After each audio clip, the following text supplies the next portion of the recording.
जय हिंद बच्चों, कैसे हैं आप सब। आई होप आप सब बहुत अच्छे से होंगे। तो चलिए हम देखेंगे आज से मॉडल सेट, ठीक है। क्लास 12 एग्जाम के लिए मॉडल सेट जो कि 2024 में आने का चांसेस 99% होगा।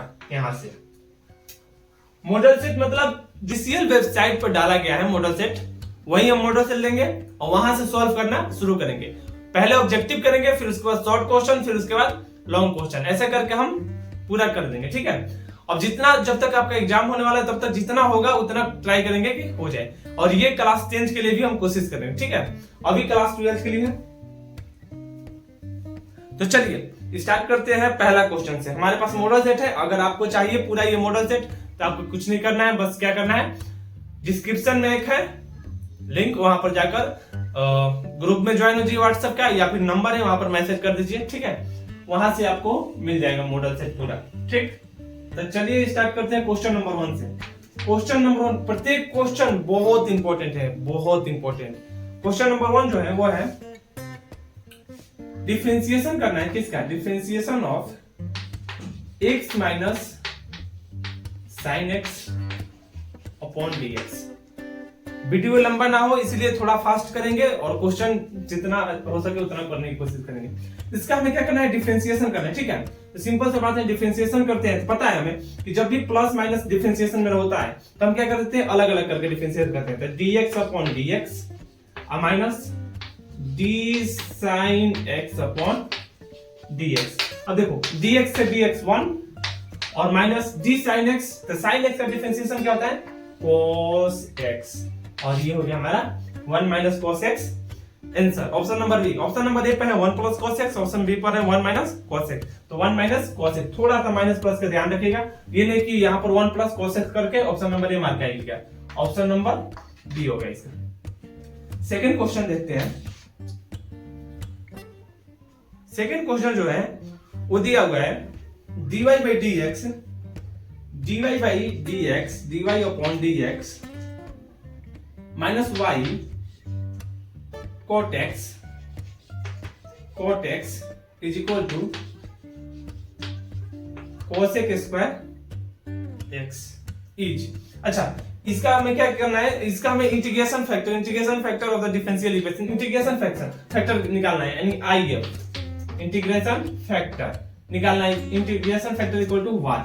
ये क्वेश्चन है, इसका हमें इंटीग्रेशन फैक्टर निकालना है, पूछ रहे हैं क्या होगा। सिंपल सी बात है, हमें पता है कि इंटीग्रेशन फैक्टर के लिए क्या करना होगा, कोई भी इक्वेशन को लिखना पड़ता है dy upon dx minus py is equal to q, इस फॉर्म में लिखना पड़ता है, ठीक। तब हमारा इंटीग्रेशन फैक्टर का जो फॉर्मूला आता है वो क्या आता है, e के power p dx, integration of p dx, ये होता है हमारा इंटीग्रेशन फैक्टर का फॉर्मूला। तो हमें पहले इसे इस फॉर्म में लिखना पड़ेगा, तो हम ध्यान से देखें तो ये dy by dx है, ठीक है, माइनस है तो माइनस है, और यहाँ पर p की जगह पर cot x, y के y और q की जगह पर cosec स्क्वायर x, सभी उसी फॉर्म में जो हम फॉर्म में लेकर आना चाहते हैं, यानी हमारे लिए सिंपल है, तो हम डायरेक्ट फार्मूला ले आएंगे।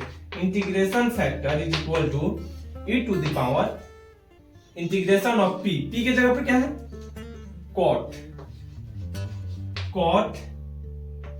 x dx, cot x dx, तो e के पावर cot x। तो cot x का इंटीग्रेशन क्या होता है, cot x का इंटीग्रेशन क्या होता है, तो cot x का इंटीग्रेशन जो होता है वो होता है log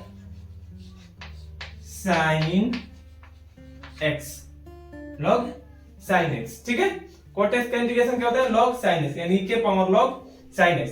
अच्छा, ये देखिए log जो होता है log e के पावर x, ये अगर कटता है तो कितना आता है, 1, ये सबको पता है, क्योंकि अब देखो यहां पर भी ऑप्शन हमारा सही है, यहां तक अगर ऑप्शन है तो ठीक है, लेकिन इसमें ऑप्शन है नहीं, इसमें ऑप्शन है cosec x, sin x, tan x। तो हमें पता होना चाहिए कि यहां से ये जो कटता है log से ही, तो वो क्या होता है, 1 होता है, यानी यहां से कट कर क्या आ जाएगा, sin x। जैसे हमें एक फॉर्मूला पता होगा, e के power log x is equal to x होता है, e के power log x is equal to x होता है, ठीक है। और ये फॉर्मूला ऑब्जेक्टिव के लिए डायरेक्ट भी पूछ सकता है, e के power log x equal to x, यानी log के साथ जो रहेगा, यानी log से ही क्या हो जाता है, हमारा कट जाता है, ठीक है। तो वैसे यहां से हो जाएगा ये sin x, क्योंकि आंसर में था हमारे पास sin x ऑप्शन में, इसीलिए हमने sin x किया, ऑप्शन नंबर सी हो गया इसमें, ठीक है। तो इस तरह से हम इंटीग्रेशन फैक्टर से आपको एक फॉर्मूला रहेगा, भले ही इक्वेशन ये चेंज हो जाएगा, एक क्वेश्चन आपको यहां से रहेगा नहीं, ये फॉर्मूला भले ही चेंज हो सकता है लेकिन क्वेश्चन चेंज नहीं होगा, ठीक है। आगे देखते हैं।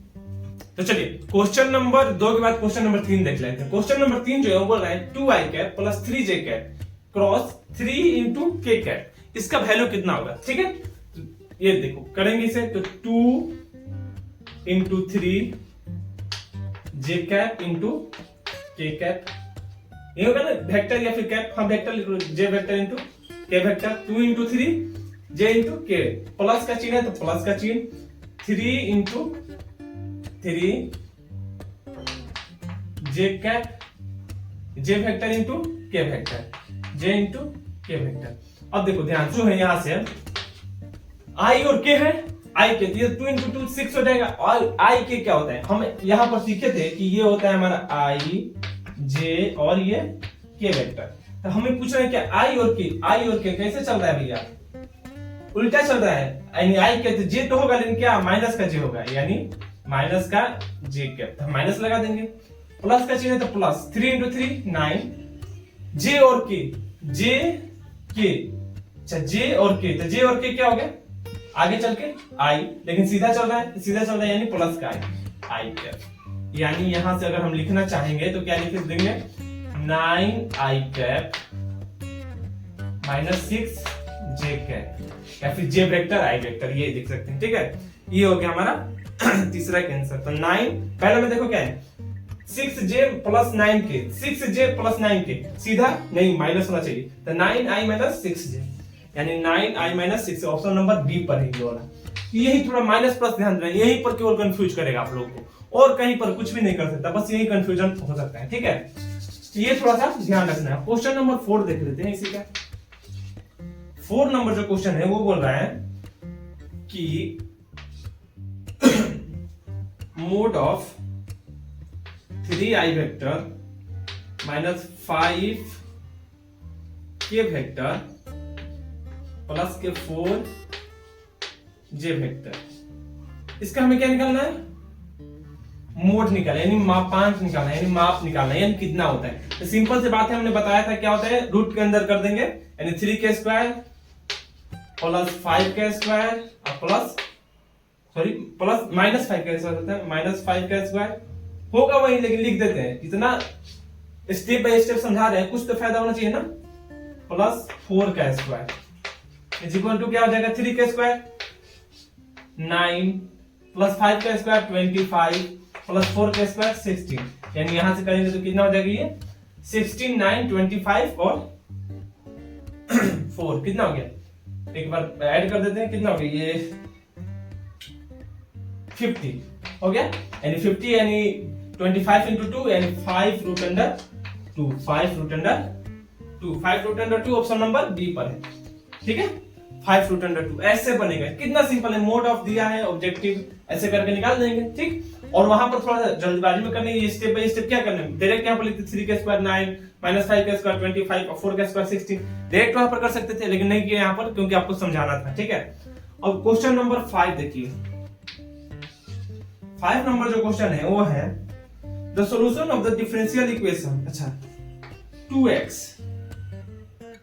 dx plus 3y square dy equal to 0। इस डिफरेंशियल इक्वेशन का हमें क्या चाहिए, सॉल्यूशन, ठीक है। सॉल्यूशन चाहिए तो हमें देखो x के साथ dx रहना चाहिए, y के साथ dy रहना चाहिए, जो कि है सॉल्यूशन में क्या करते हैं, x जितना टाइम होता है उसके साथ dx लाते हैं और y जितना होता है उसके साथ dy लाते हैं। तो हमारे पास x के साथ x है, y के साथ y है, तो हम डायरेक्ट क्या कर देंगे, इंटीग्रेशन कर देंगे। तो इंटीग्रेशन करेंगे तो यहाँ पर इंटीग्रेशन लगाएंगे और यहाँ पर इंटीग्रेशन लगाएंगे, तो 2 बाहर, x का integration x square upon 2 plus 3 बाहर, y स्क्वायर का integration y square upon y square है तो y क्यूब अपॉन 3 और प्लस क्या k या फिर c जो भी हो, तो 2 से 2 खत्म, 3 से 3 खत्म, बचा क्या x square plus y cube is equal to 0, x square plus y cube is equal to zero यानी जीरो या फिर के बोल सकते हैं, प्लस के ऑप्शन नंबर सी पर है। X square plus y square plus K, x square plus y square plus K. तो इस तरह से क्वेश्चन नंबर 5 तक हो गया। तो चलिए अब क्वेश्चन नंबर 6 देखते हैं। तो चलिए क्वेश्चन नंबर 5 के बाद क्वेश्चन नंबर 6 देखिए। क्वेश्चन नंबर 6 जो है वो बोल रहा है कि सॉल्यूशन क्या होगा इसका, इस डिफरेंशियल e के पावर x माइनस e के power minus y dy upon dx equal to 0 का सॉल्यूशन क्या होगा। अगर फिर से हमें सॉल्यूशन निकालना है तो हमें क्या करना है, पहला स्टेप हमें सॉल्यूशन याद रखना है कि एक x के साथ जो है dx वाला हो जाना चाहिए और y के साथ जो है dy वाला हो जाएगा। तो y के साथ तो dy है लेकिन ये dx जो है ना वो हमारे x के साथ चाहिए था। तो हम क्या करेंगे, e के power x is equal to 0 है तो इज इक्वल टू माइनस है तो इस साइड आएगा तो प्लस e के पावर माइनस y और dy अपॉन dx। एक लाइन इस तरह बढ़ जाते हैं। थोड़ा सा और आगे आएंगे तो dx को इस साइड भेज सकते हैं तो e के power x dx is equal to e के पावर माइनस y dy। अब देखिए x के साथ dx आ गया और y के साथ dy आ गया। और जब यहां तक आ जाएगा तब क्या करेंगे, इसका इंटीग्रेशन कर देंगे। तो इसका इंटीग्रेशन करेंगे तो क्या हो जाएगा, e के पावर x का इंटीग्रेशन e के power x is equal to e के पावर माइनस y, तो माइनस e के पावर माइनस y प्लस का होता था c या फिर k। तो यहां से करेंगे तो e के पावर x माइनस इस साइड है तो इस साइड आएगा तो प्लस e के power minus y is equal to ये इज आवर आंसर। तो इस तरह से होगा इसका आंसर जो कि है ऑप्शन नंबर e के पावर x प्लस। देखो पहला में e के पावर x माइनस e के पावर y। अब यहां पर देखो माइनस अगर हम नहीं लेते, हमें फार्मूला पता नहीं, माइनस नहीं लेते तो प्लस में आता, तो इस साइड करते तो क्या हो जाता, प्लस में आता, जो कि ऑप्शन नंबर ए पर ही है। लेकिन ध्यान से देखना है हमें, यही तो हमें ध्यान देना है कि ऑप्शन नंबर जहां हमें कंफ्यूज करेगा वहां हमें बस शांति से सोचना है कि प्लस होगा कि माइनस होगा। प्लस माइनस अगर दो ऑप्शन पर दे रहा है तो समझ जाओ कि वो आपको कंफ्यूज करने के लिए बोल रहा है, ठीक है।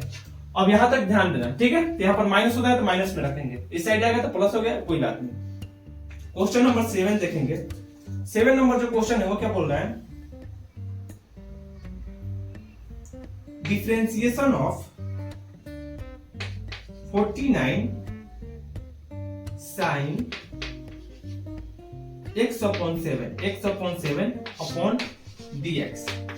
Differentiation of 49 sin x upon 7 dx, इसका डिफरेंशिएशन क्या होगा, ठीक है। चलो सिंपल बात, पहले 49 तो कांस्टेंट है, 49 को 49 निकालते हैं बाहर। फिर डिफरेंशिएशन में बचा क्या हमारे पास, sin x upon 7, ठीक है। अब x upon 7 बचा तो हमें देखो जो x के साथ रहता है वही dx होना चाहिए। अगर यहाँ पर y होता तो यहाँ पर dy, यहाँ पर राम होता तो यहाँ पर राम, श्याम होता तो श्याम, तो यहाँ पर क्या है x upon 7, तो यहाँ पर होना क्या चाहिए dx upon 7, ये तो लिख देंगे। लेकिन ये कहां से आएगा, कोई पूछेगा ना कि dx upon 7 कहां से आया, तो उसको काटने के लिए हमें ऊपर लिखना पड़ेगा dx upon 7 अब बटा डिफरेंशिएशन है dx था dx। अब ये कटेगा तो सेम आ जाएगा।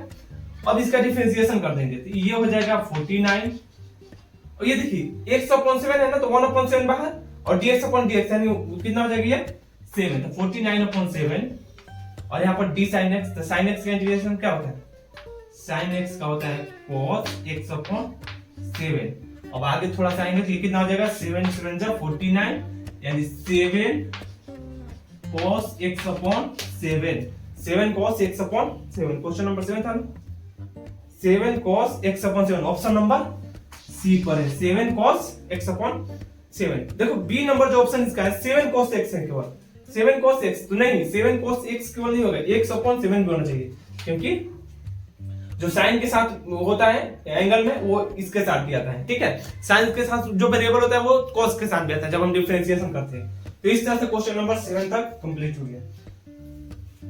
अब चलिए क्वेश्चन नंबर 8 देखते हैं।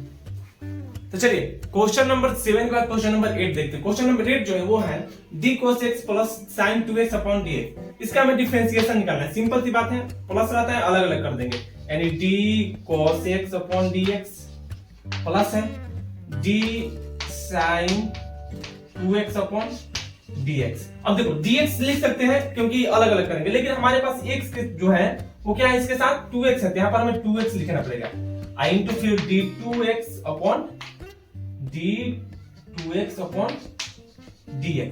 अब थोड़ा सा सॉल्व करेंगे तो अच्छा है। तो cos का होता है माइनस का sin x प्लस sin का होता है cos x 2x i into इसका हो गया 2, यानी यहां से हो जाएगा कितना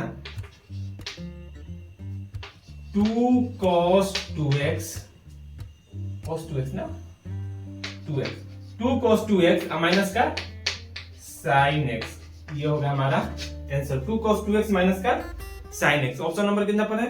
2 cos 2x माइनस का sin x, B number option पर है, ऑप्शन नंबर बी पर है, ठीक है।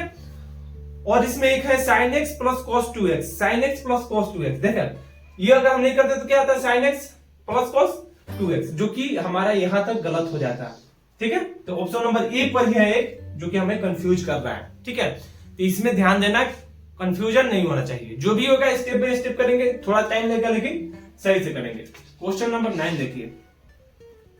अगर आप बीते जो आने वाले 1-2 महीने में अगर केवल आप 10 से 15 भी सेट इस तरह से मार देते हैं ना, एक एक सॉल्व करके 10 से 15 10 ही केवल मार देते हैं ना, तो काफी है आपके लिए, 10 सेट ही काफी है।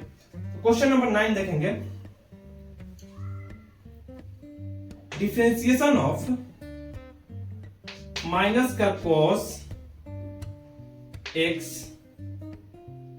प्लस 1/3 e के पावर 3x। अब इसका डिफरेंशिएशन देखो तो सिंपल सी बात है, माइनस का cos x है, हम क्या करेंगे? स्टेप बाय स्टेप जो फॉलो करते हैं वही करेंगे। तो ये देखो, माइनस बाहर d cos x upon dx plus का 1/3 बाहर d e के पावर 3x अपॉन dx। और थोड़ा सा आगे जाएंगे तो cos x का होता है sin x minus sin x तो माइनस प्लस, हम डायरेक्ट लिखेंगे sin x प्लस 1/3 e के पावर 3x। तो यहाँ पर हमें चाहिए था क्या? 3x, तब ना, क्योंकि e के पावर x होता है, e के पावर x तो 3x होता है। तो यहाँ पर 3x लेते थे, यानी एक और 3 का करना पड़ता है, यानी 3 इंटू e के पावर 3x हो जाएगा, जो कि स्टेप बाय स्टेप कर लीजिएगा। यहाँ पर e के पावर 3x, अब यहाँ से 3 से 3 कटेगा तो क्या बचेगा? ये हो जाएगा sin x और प्लस e के पावर 3x, ठीक है। sin x प्लस e के पावर 3x, यानी क्वेश्चन नंबर 9 का हो गया sin x प्लस e के power 3x, option number B पर। ऑप्शन नंबर ए पर देखिए, ये 3 नहीं दिया हुआ है और ये 3 नहीं देगा, 1/3 e के पावर 3x। ऑप्शन नंबर ए जो है उस पर देखो क्या दिया है, sin x प्लस 1/3 e के पावर 3x। अगर आप ये वाला केवल नहीं कर रहे, ये वाला 3x का डिफरेंशिएशन नहीं कर रहे तो आपका ऑप्शन ये आएगा। अब पहले नंबर पर ये आप मार कर आएंगे, फिर बोलेंगे कि एग्जामिनर आपने गलती किया है, हमने तो सही मारा है, ठीक है। तो ये इस तरह से कंफ्यूजन नहीं रखना है अपने दिमाग में। सबसे बड़ा बात मेरा ये क्लास शुरू करने का मतलब बस यही है कि कंफ्यूजन दिमाग में नहीं रखना है। क्या क्या कंफ्यूजन आता है मैं वही बताने के लिए क्लास शुरू किया हूं। तो ये हो गया क्वेश्चन नंबर 9 तक। अब क्वेश्चन नंबर 9 के बाद क्वेश्चन नंबर 10 देखते हैं। क्वेश्चन नंबर 10 देख लेते हैं क्या है। क्वेश्चन नंबर 10 जो है वो D2 पूछ रहा है। अच्छा, डिफरेंशिएशन 2 बार करना है हमें, डेरिवेटिव निकालना है कितने बार? 2 टाइम्स। तो फर्स्ट निकालते हैं पहले d e के पावर 2x upon d2x into d2x upon dx, यही करते हैं। e के पावर जो होता है वहां पर करेंगे तो ये हो जाता है 2 इंटू dx से dx कटेगा e के पावर 2x, ये 2 e के पावर 2x, ठीक है। और लेकिन हमें एक बार नहीं करना है, हमें क्या है? डिफरेंशिएशन 2 बार करना है, तो हम 2 बार करेंगे। तो एक बार और करना पड़ेगा, 2 बाहर निकालना पड़ेगा और फिर d e के पावर 2x upon dx is equal to 2 into, फिर से 2 आएगा जैसे यहां पर आया था, 2 इंटू e के पावर 2x, यानी 4 इंटू e के पावर 2x। ऑप्शन नंबर अगर हम देखें तो ऑप्शन नंबर ए पर जो है, ए पर ध्यान दो, ऑप्शन कितना कंफ्यूज कर रहा है। ऑप्शन ए पर है e के पावर 2x, बी पर है 2 e के पावर 2x, 2 e के पावर 2x, और सी पर है 4 e के पावर 2x। अब देखो ध्यान दो, जिसे ये करने नहीं, ये पता नहीं होगा वो क्या मारेगा e के पावर 2x सीधे। जिसे ये करने नहीं आ रहा क्या, e के पावर 2x सिंपल आ गया, d के पावर 2x, d के e के पावर x क्या होता है? e के पावर x, तो e के पावर 2x, e के पावर 2x डायरेक्ट मार कर आएगा।